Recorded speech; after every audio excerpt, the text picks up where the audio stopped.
Bienvenue à tous, deuxième live, le scan avec Orange. Nous sommes en direct de GITEX, le grand salon de la technologie, le plus grand salon technologique d'Afrique. Toujours avec Manal Zenabi. Bonjour Manal.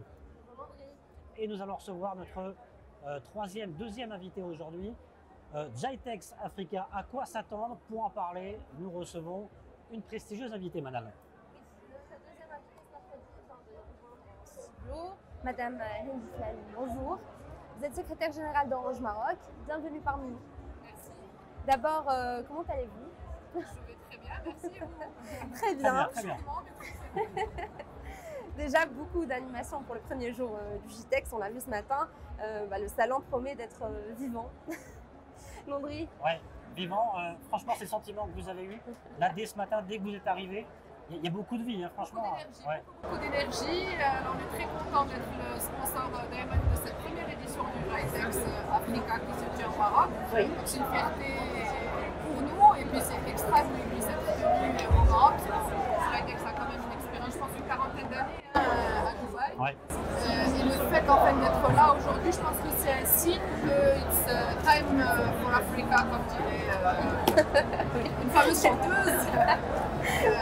En fait, je vais vous donner deux chiffres qui vont vous expliquer, enfin vous donner une idée pourquoi un GITEX, pourquoi un événement comme celui-là est super pour l'Afrique et pour le Maroc.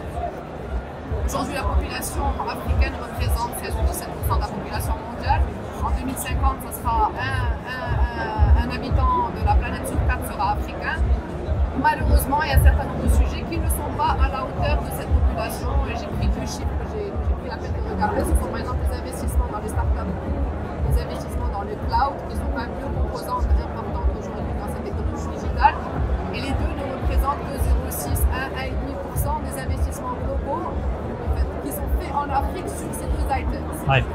On se dit entre un habitant sur 4 est africain, mais à côté on a en moyenne 1% des investissements dans les nouvelles technologies qui sont faits en Afrique.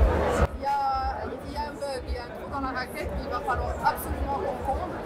Et le fait de pouvoir ramener tout ce qu'on a autour de la table, des institutions publiques, d'ailleurs étrangères, marocaines, des entreprises, des grandes entreprises, des petites entreprises, des startups, fait qu'à un moment il va falloir qu'on ait ce catalyseur. Et je pense qu'un événement comme celui-là peut être un catalyseur, que tout le monde se mette la main dans la main à travailler pour que cette Afrique, et notamment le Maroc qui nous intéresse aujourd'hui, devienne ce Maroc digital, cette Afrique digitale qu'on a tous envie de voir. Alors moi j'ai un autre chiffre, j'ai fait mes devoirs, Oui. j'ai un autre chiffre et j'ai vu, mais ça m'a surpris. Hein. Aujourd'hui, un Africain sur 10 est client Orange. Exact. Et pourtant vous êtes présent dans 18 pays. Oui, exactement. C'est quand même assez important. Alors, parce qu'il faut savoir que Orange Middle East Africa en fait investit à peu près actuellement 1,2 milliard de dirhams en Afrique. Sur les réseaux fibres mobiles, sur la connectivité en général, sur le cloud, la cybersécurité, etc. Donc effectivement, on a un footprint extrêmement important sur le continent africain et un client sur 10 en Afrique est un client Orange. Sur le GITEX, être sponsor Diamond, qu'est-ce que ça signifie concrètement pour ceux qui nous regardent, qui ne savent pas forcément les dimensions? Alors aujourd'hui, nous, ce qui nous intéresse, c'est honnêtement de montrer tout l'écosystème, notre écosystème, notre présence au Maroc, en Afrique. D'ailleurs, vous avez fait un tour de ce stand. On y trouve évidemment Orange Middle East Africa, c'est le siège de l'Afrique qui est à Casablanca, au Maroc. On y trouve les activités de l'opérateur Orange Maroc. On y trouve les activités de Orange Business, qui sont beaucoup dans les solutions d'entreprise, le cloud, etc. Orange Cyber Defense, donc toute la partie cybersécurité.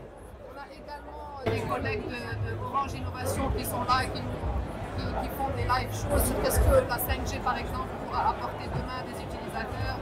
Alors on a une très belle découverte de Notre-Dame qui a été reconstituée. On a pu la ramener ici pour que les militaires puissent la voir.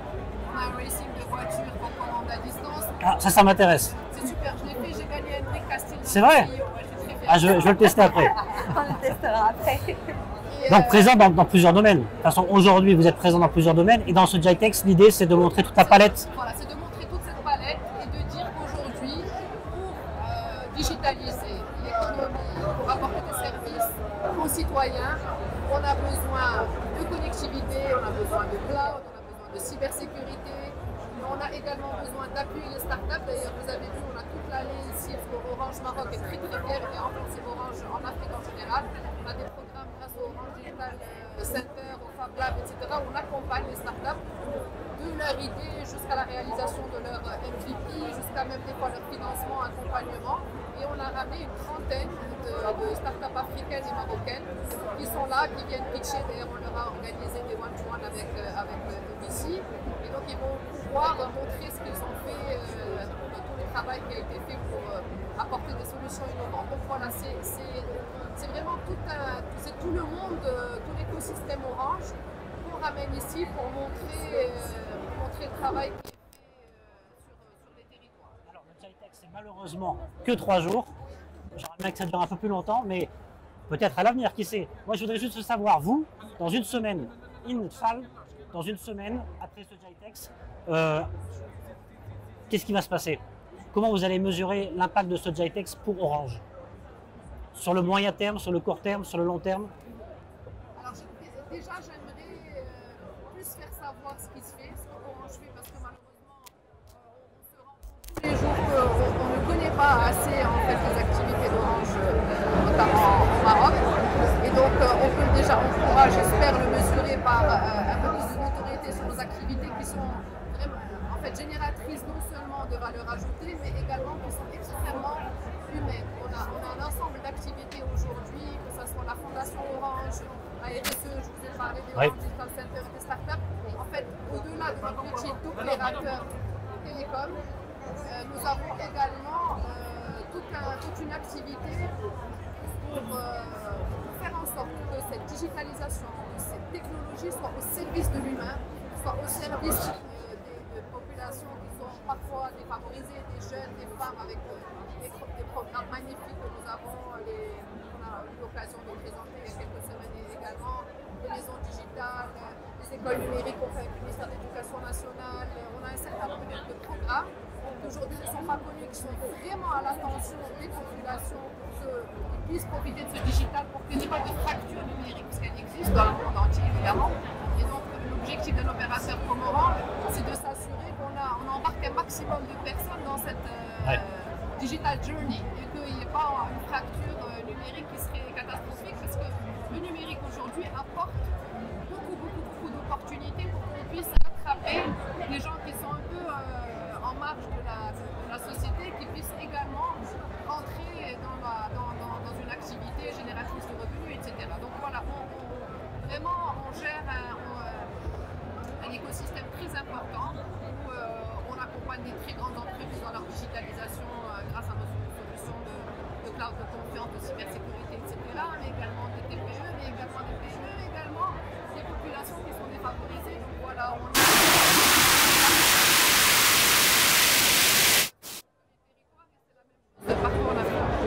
Alors tout à l'heure, madame, j'ai une question je pense. Oui, pour les opportunités de partenariat que Orange espère explorer dans le cadre de GITEX, quel type de collaboration recherchez-vous à travers ce projet? Alors nous, on a une conviction très forte chez Orange, c'est que personne ne peut rien faire tout seul.